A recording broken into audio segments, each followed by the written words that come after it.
How's it going, everybody? I'm Drifting from Driftwood Gaming. Welcome back to an RPG Maker MV tutorial. In this episode, we're going to be learning how to make the Volmin Brute. This is a sponsored video by Michael Nishaw. He is the creator of Titan Saga, and he's currently looking for beta testers. Links is in the description below.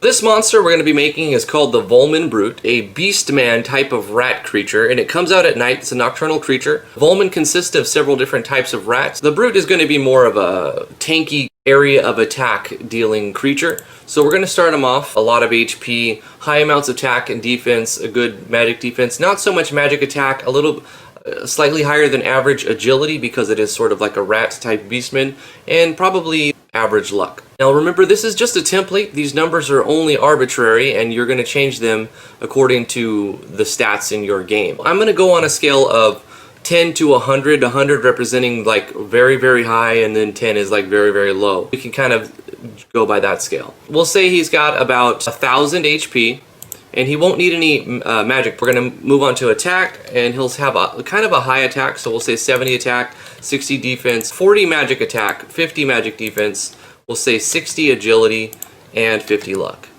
So kind of average down the line, but higher than average attack and defense, and slightly lower than average magic attack and magic defense. I'll be changing these numbers around periodically, as you will as well. Create some skills. We're going to create 3 skills for the Volmin Brute, and we're going to create a state. Taking a look at the artwork, this is artwork supplied by Akashics. The idea and the design of the Volmin species is a product of Michael Nishaw. I'm going to pick this picture, which was one of several that were sent. We're going to go by this picture and get some inspiration based on the picture. Looking at this type of creature, we see it's a rat man, and it's got a tail, it's got some strong upper strength here. It looks like he's screaming or shouting, or he's got some sort of fog breath or something. But what I found interesting was they're nocturnal creatures, and they like to come out at night, and they love shiny things, and they come out and steal metal, and they like build things with the metal, and who knows really where Michael Nishaw is going to take it. But I like the idea of them being night creatures, so I think the first skill I'm going to create for them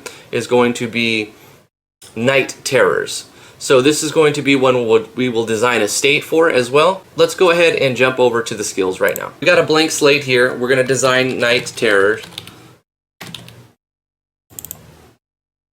We'll pick an icon,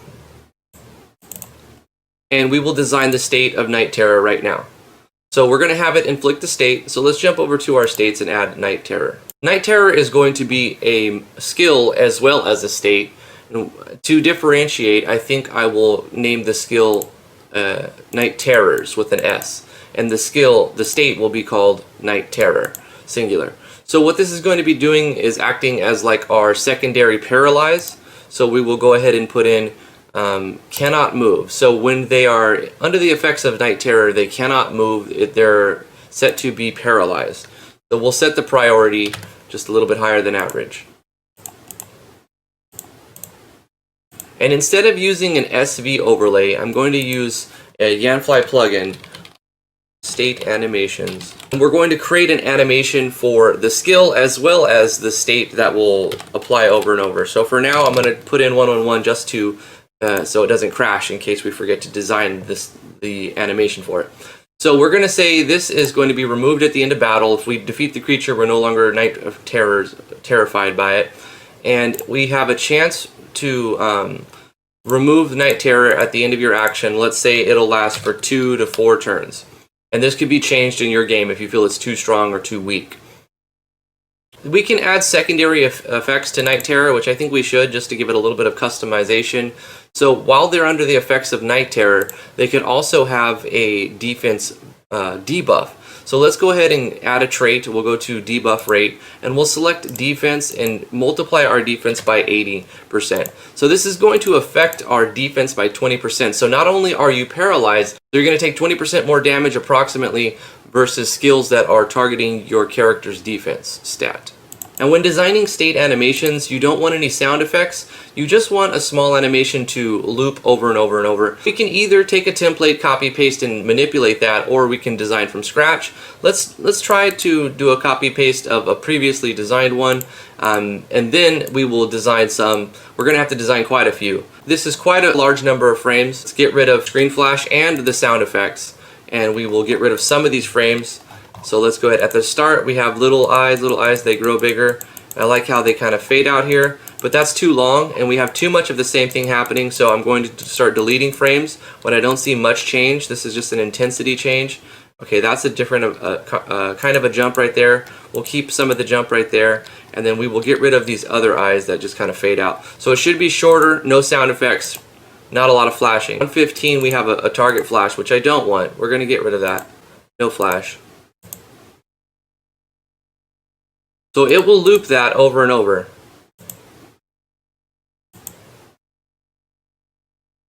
I'm going to start with a little bit more intensity by deleting some of these early frames. We only need about 10 frames, 8 will work perfectly fine. This is our Night Terror state animation. Checking the number 589, we're going to go ahead and add that to our states. Replacing our temporary 111 with 589.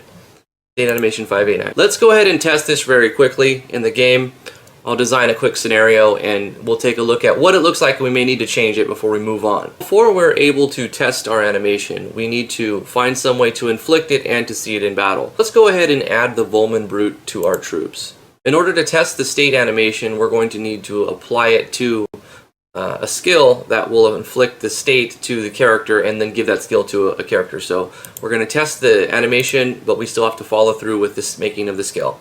So let's make the skill. We're going to add the skill type to enemy skills. You can put it on whatever you want, give it whatever cost you want. I think this is going to require some TP. For the sake of testing it, I'm going to have it set to 0, but we're going to add this to maybe like a 20 or a 30 TP. The scope of this is going to be to all enemies, occasion battle screen. The type is going to be a physical attack, since he's physically screaming at the enemies. And we're going to set the animation to the one that we created right now. This is temporary. We're going to add another one for Night Terror as well. What we're going to have this do is add a state of Night Terror. Right now this is set up temporary. We're going to have Night Terror set to 100%, but we're going to switch this to 35% and we're going to add a TP cost as well as change the animation. I do want to test them as I go along. Night Terror will also deal some damage. It will do a very small amount of, we can have it do physical damage or whatever. I'm going to have it do ranged damage, because it's going to be more of like a, maybe even a sonic type of damage. Do I have that set up? Range damage is fine. And we'll just say A.ATK plus A.Agility, AGI. Very, very simple. We'll have it so that it can critical. Another thing I would like to point out is when you are inflicting a state with a skill, in the description you can reference that state by typing \IT and then putting the number in there as well. In order to fight the enemy, we'll have to add our enemy to the troops, auto name, and now we can select it as a battle. Right now the Volmin brute has no actions, so the skill we just created will not ever happen because he doesn't have it, so we need to add that to his list of skills that he can actually use. Optionally, we can add some note tags from Yanfly plugins if we want to. I tend to enjoy having larger size sprites being scaled down because you get a better resolution, but you can always stretch them out as well. Guard, he uses Night Terrors.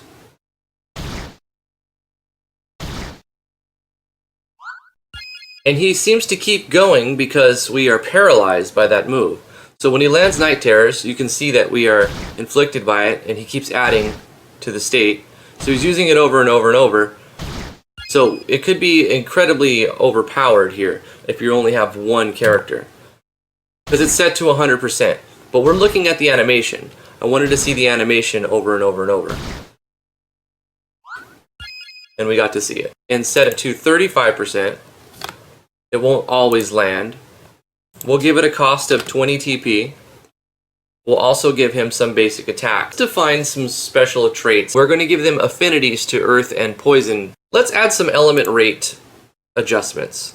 These are earth and poison based creatures, so we're going to say they take very little damage from earth attacks. We're only going to take 25% damage from earth attacks. We'll copy this, paste this, and we're going to edit this to repeat itself for a poison element. If you have a poison element, you can do the same thing.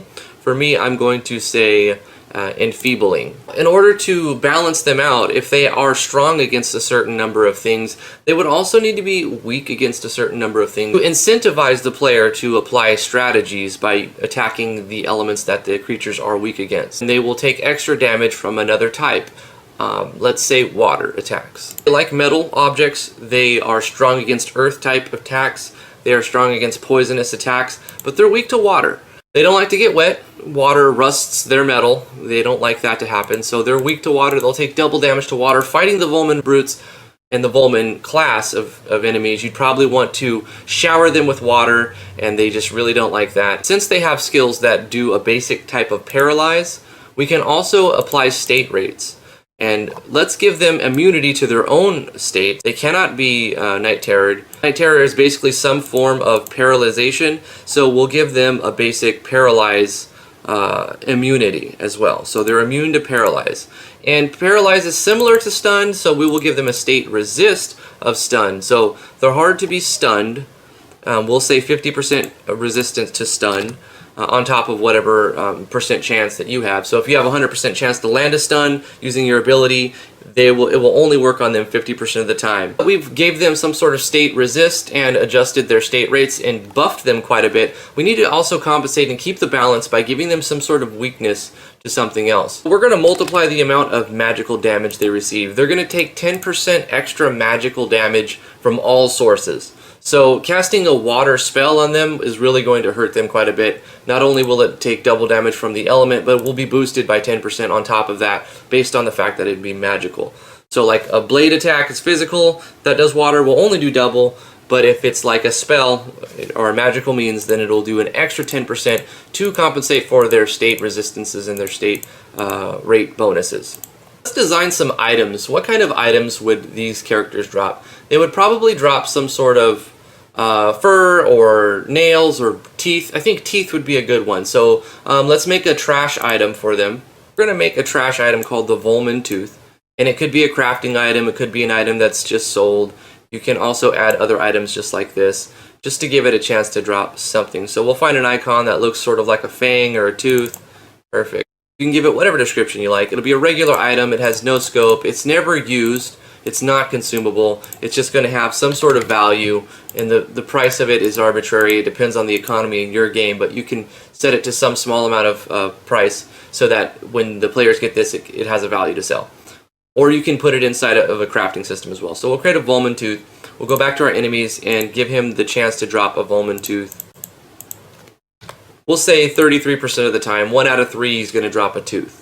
And you can continue to make other items as well, like a patch of fur or a claw or anything like that. Or even like dark orbs or anything like that. Reflect what elements they're strong against to reinforce the player to know what they are. Now if you want to have your enemies drop gold, you can. I prefer to have them drop items, and then those items can be sold or crafted to make the money. It's really up to how you want to do it in your game. We made the animation for the state effect, but we didn't actually make the animation for when he uses Night Terrors. We just kind of copy pasted the same one. So let's go ahead and make a new animation for when Night Terrors is being used. You could always use another pattern that's in the game and change the images and sound effects as well to speed up this process, or you can handcraft it. We are going to be handcrafting some of these.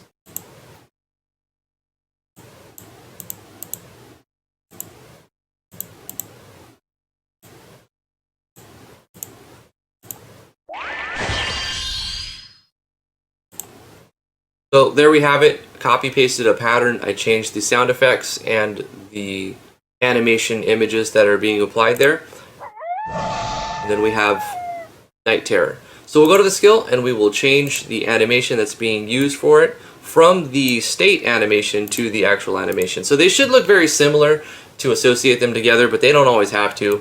Let's go ahead and take a look at how they look different. Because see, now the state animation, it still has no sound effects or flashing, but the skill when it's being applied actually does. And you see we had sound effects on that one. We can guard again. I don't know if he has a TP. He does.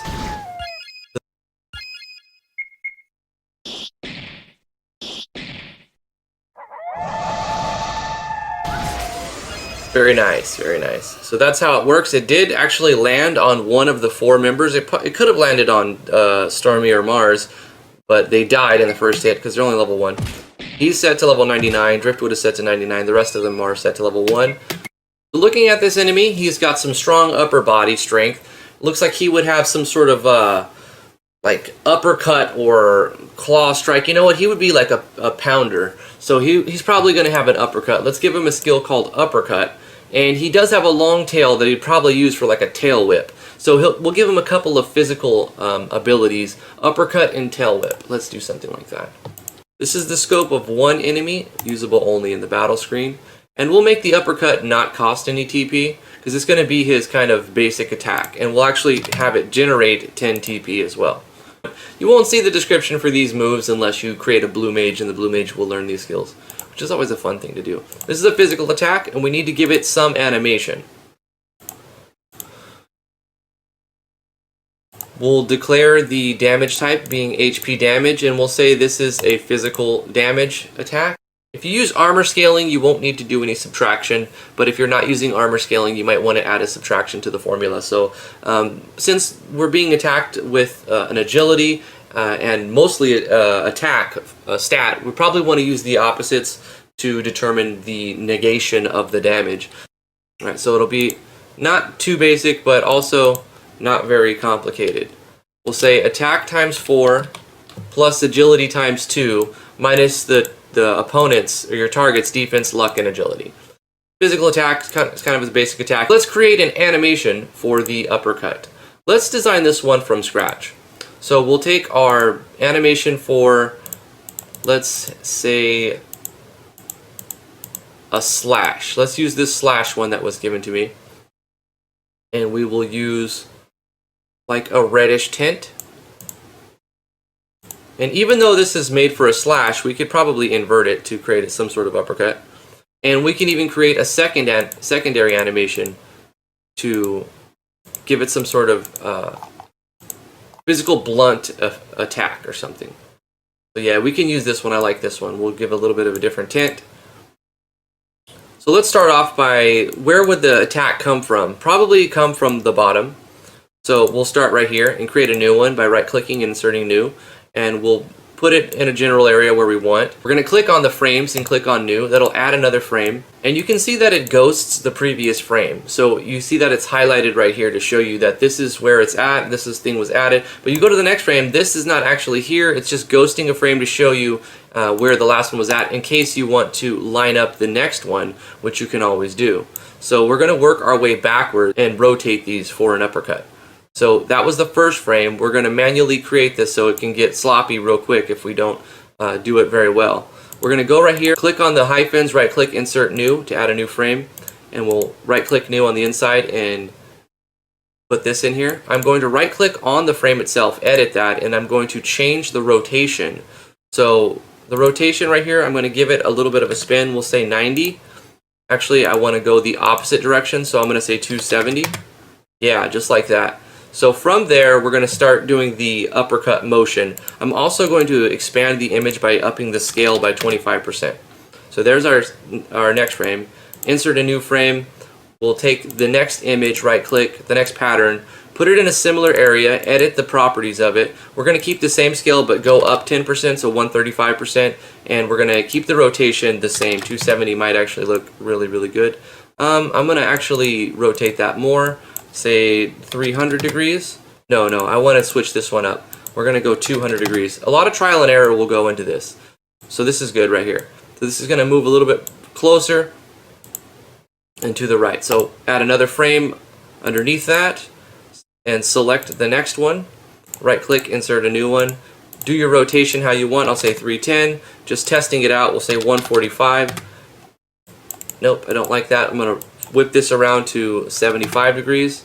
Nope, that's too much. Let's go ahead and go 180 degrees. That looks pretty good, but we do have some sort of angle that we're coming up with. So this will just stay in that same angle, rotating it a little bit more, let's say 200. That was the opposite direction, 160. Like I said, trial and error, that will look good. All right, let's go ahead and add a new frame. So it can get a bit tedious if you're doing all of these one frame at a time. But keep trying, and trial and error, you'll figure out a good number for all of these things.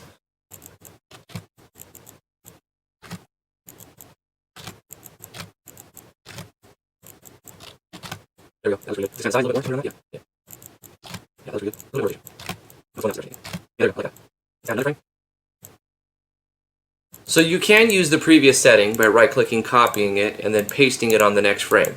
And that's what we're going to do for this right here. So we're going to have the same thing just move up a little tiny bit, but we're going to change the scale of it by adding to it and continuing the rotation a little bit more.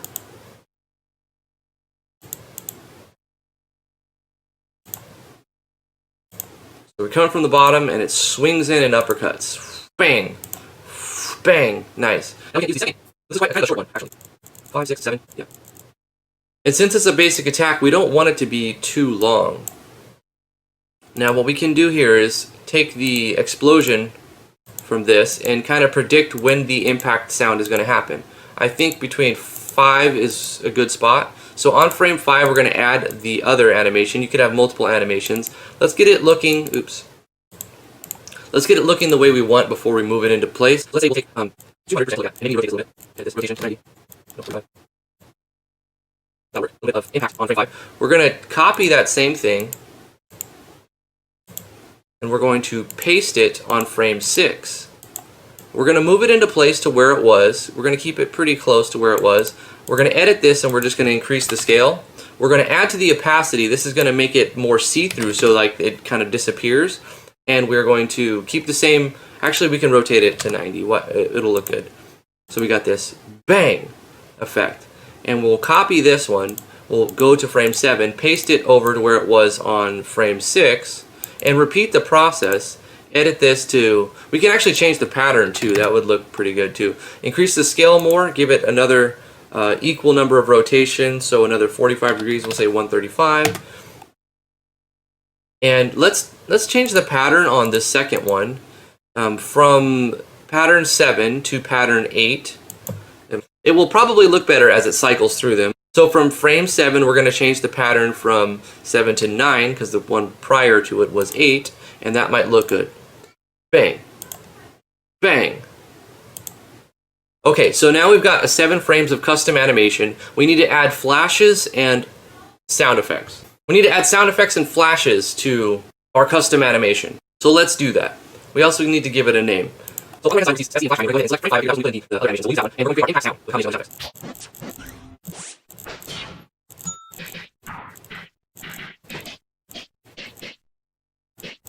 We'll also flash target. So after 6, just a little bit more weightiness to it. We don't need a flash, let's do it. So we have an impact on frame 5, but we'll start the sound effect on frame 4. Some sound effects have a little bit of space before they actually give the bulk of their content. So you can start them a frame or two before you see it. That way that when you see it, it also is the same frame that it sounds like it's hitting. Right, so I'm going to bring the blow sound effect to 6 and the bite to 4, and the impact is happening on 5. So there we have like a bam bam 2 kind of hit sound effect, and I think that is a good place to call it the animation we want it to be. So it's a simple animation, but it was designed from scratch. It was designed and customized completely from scratch. The only thing that's not custom is the sound effects we're choosing, which we've chosen them, and the sequence that we picked is random. The sequence that we picked is customized. So this is our uppercut. Uppercut. Now we can go to our uppercut skill and assign that animation. Now that we've gave the animation to the skill, we need to give the skill to the enemy. So this is our default attack, our new default attack for our Volmin Brute, the uppercut. So we need to assign it with a higher rating than the other skills. So we'll give this one the rating of 5 and condition always. Night Terrors will be a condition of 4, so it's less likely to use Night Terror as it is uppercut, as well as Night Terror requires TP to use. There's our uppercut. Using uppercut again. Using Night Terrors to paralyze and deal damage. We've got paralyzed, so it's uppercutting.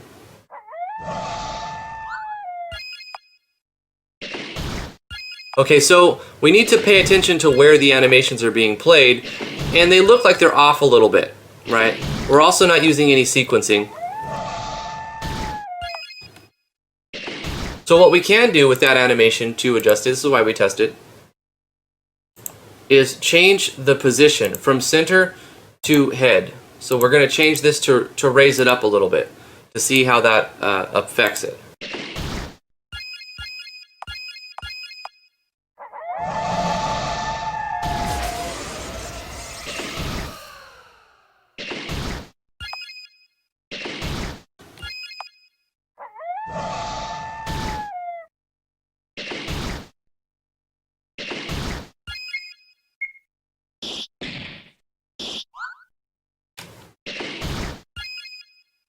If you ever want to test moving the entire animation around, you could do that. It's a good idea to right-click your entire animation and paste it onto another animation. So in case you batch something, you can't really undo batching or tweening, so you might encounter some problems and ruin your animations, and it can be very frustrating. So before you start batching your animations, you want to apply and hit OK and save your game and copy it to another animation. That way you can test it out a few times and try different batching techniques in order to switch it up.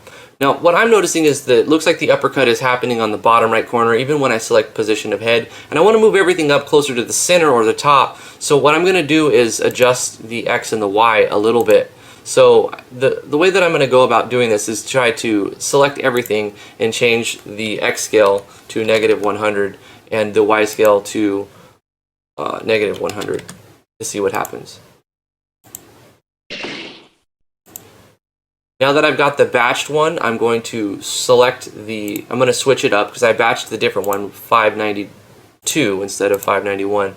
And I can continue doing this process until I find the one that I like. Now this one is way off. It's entirely too high. You can see that the other one is much closer. So 100 is too much of a batch, right? So the X is fine, but the Y scale, it's way too high of a batch. So what I'm going to do is continue that process. I'm going to delete the one I just created that I batched. I'm going to copy from the default one that, well, I mean, the one we created. Default is such a nasty word, isn't it? So let's batch it again. Night Terrors, I'm really happy with how that turned out. I like that one. The uppercut, it's still off quite a bit. The X scale is just off quite a bit. These are skills designed to be displayed from the right-hand side, attacking the left side. So if you want to move something to the right that the enemy is using, you're going to need to move to the left and vice versa. So by batching these, let's batch them to 100 instead of -100 and the Y scale 25 instead of -25, and see if that makes some sort of difference as to where the animation plays out. Right, that's a lot closer. It's a lot closer. Yeah, I actually really like that. There we go.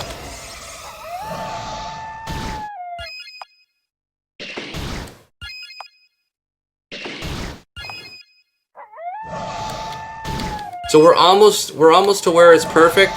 I feel like it needs to be a little bit more to the right because the impact is happening in front of the characters. So we'll take that reversal process. Since the image is being displayed backwards, we need it to move a little bit more to the right, so the image needs to appear a little more to the left, which would be a subtraction from the X value.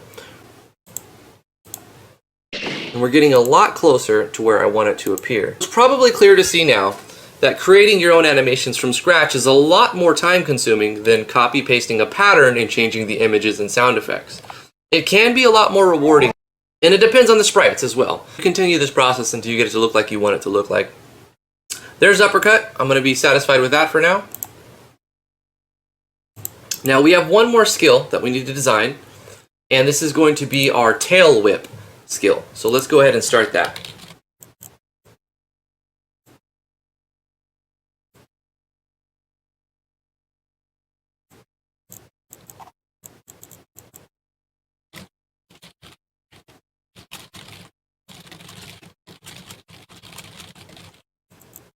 So put it in whatever skill type, whatever category you want it to be in. You can make it cost TP, cost MP. I suggest that we also consider this like a basic attack, and we'll have it also generating TP, and it won't be super strong. It'll just be based on different stats in comparison to the uppercut. So we'll make this also a physical attack. We'll design a custom animation for it. The damage formula should look different from the first one, otherwise it's just a copy paste with a different animation, which you could always do as well. But I'm going to say this is going to be more of a slashing attack instead of physical. This is going to be a slashing. You can use multiple elements. I actually really like Yanfly's multiple elements plugin, but for this we're just going to make the tail whip a slashing type attack, and we're going to put a lot of emphasis on the agility. Instead of mostly attack based, we're going to make this a.atk times 2 plus a.agi times 4 plus b.def minus b.agi. So we've got attack times 2, agility times 4, and luck. So you're getting 7 multiplication minus 2. So you're still getting a large number there. And critical strike, yes, we will make that do critical strike. Let's go ahead and give it an animation. Find one that you like, and then copy that pattern and paste it, and then change the images and the sound effects. So let's find one that would work for a tail whip.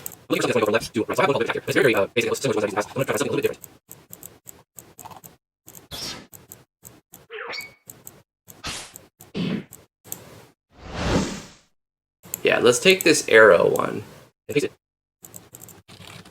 We're going to rename this to tail whip, and we're going to select different images for it. We're going to take the slash and see if it works. And it does work. Right, so that works.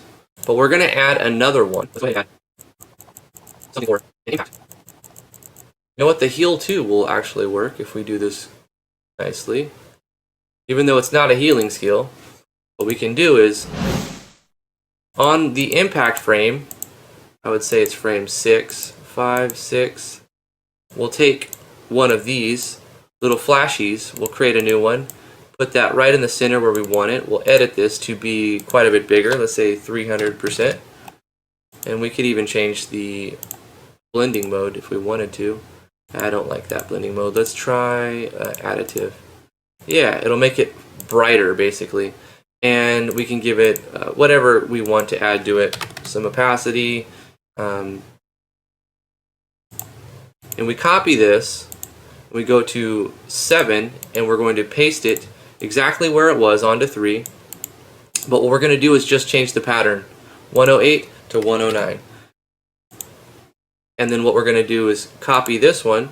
You see what we're doing now. We paste this, the 109 to 110. But we're also going to reduce its opacity so that it becomes more and more see-through as we continue on. We copy this, and we paste this here. And we give it even less opacity, so it's kind of it's fading out, it's going away. As the animation cycles through, it also becomes more transparent. We copy this.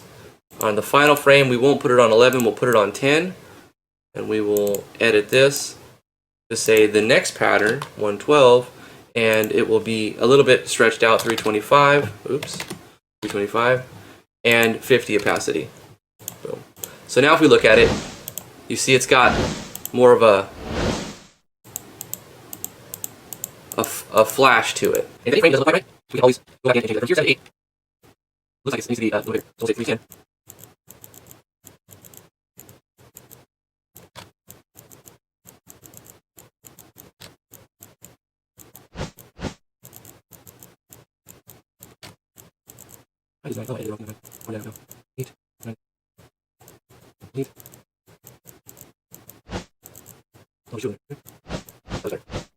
So once again, you just change size, opacity until you get something that you like, and we will edit these sound effects now.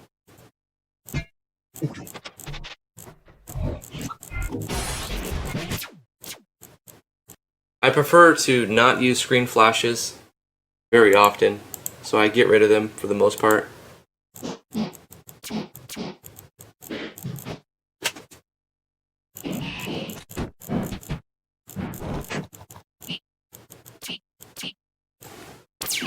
That'll work. We've got our tail whip custom animation. Let's apply it to our skill. Let's apply this skill to the enemy.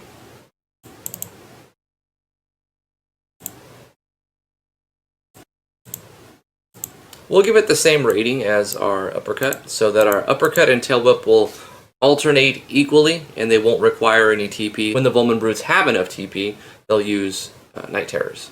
So our Volmin brutes at level 99. Here's our uppercut. We need to test the animations out. Did I apply tail whip animation? I think we did.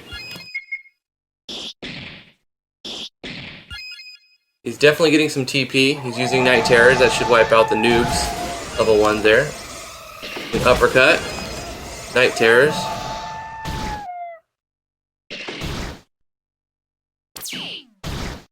Alright, so we have Tail Whip. Uppercut. And as he gains TP, he'll use Night Terrors at a lower frequency than his uppercut and Tail Whip.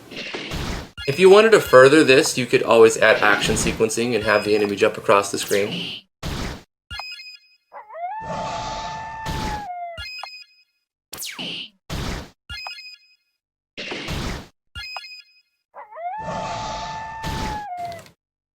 But this is definitely a lot more fun fighting than basic attack, basic sound effects over and over and over. So you definitely want to add custom animations and custom sound effects and everything that you can in order to make your enemies not feel default. But that's going to do it. We've designed the Volmin Brute. Hopefully you guys have enjoyed this tutorial. Thank you so much, Michael Nisha, for sponsoring this video. If you guys did enjoy this video, please give it a thumbs up, like, favorite, share, subscribe to the channel if you're new here. There will be more episodes like this with Let's Make a Monster. If you have any suggestions, put them in the comments below. Come hang out on Discord if you want to come hang out with us and talk. And we're there every day, so yeah, links in the description below. If you would like to be a beta tester for Michael Nisha and his Titan Saga game, the link for that will be in the description below. Thank you guys for watching. We will see you guys in the next one.